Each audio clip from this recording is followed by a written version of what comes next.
Hello, folks, and welcome back to another episode of Something. Now, today we're going to be talking about the Santa Train, and I know you're going to be asking yourself, well, what is a Santa Train, and where did it come from, and why did it start? Well, for starters, it's a weird question to ask, what is a Santa Train? Because it's quite simple. It's a train that has Santa on it, and Santa hands out gifts off that train. I know it's a disappointment to a lot of y'all. I know you're expecting the Easter Bunny, but, it's Santa it is this time of year. So, anyway, without further ado, let's get to it.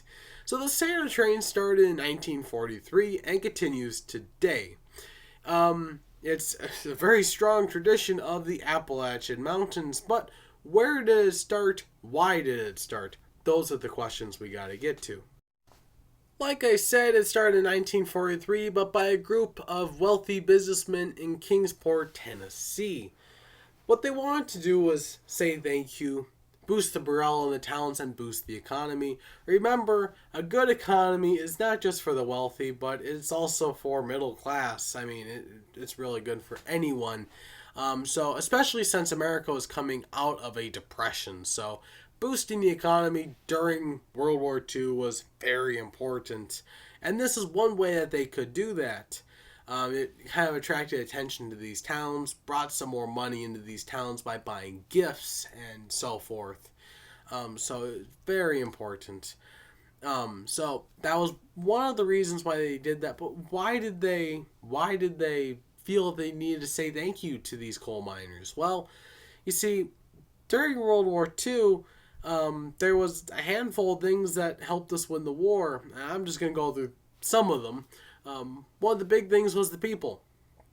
Another thing was the railroads and also coal. Coal was important because, well, it kept the railroads running. It also kept the lights on. It powered power plants, which made all of our electricity, which then enabled factories to build things. Coal also is what allows us to forge steel. So for making things for the war effort, coal was very important. And, well, say there was a coal miner strike, well, there would have been some problems. Factories wouldn't be getting coal, power plants wouldn't be getting coal, the railroads wouldn't be getting coal. There would be a problem. Now, yes, they would outsource the coal to other places, but the farther you have to move coal, the more expensive it becomes. So that would be incredibly inconvenient. So it was a way that these businessmen could say thank you to the coal miners for helping the United States with the war effort by simply mining the coal. So it was very important, and obviously they wanted to show a little bit of respect and say thank you. And it was as simple as that. Now, the tradition continues on to this day. It's been around for 83 years now. They just finished their last run in November, and they'll probably be back next year, and the year after that, and so forth. People of the Appalachian Mountains love it. It probably won't go away for a long, long time, and it's been known about by people even outside the Appalachian Mountains. I mean, people that don't live there know about this. It's just a really cool tradition that is still continued on to this day. It's also a really cool way of associating trains with Christmas. Trains have always been a part of Christmas, whether it's been under your Christmas tree or possibly you're literally going to see the Santa Train.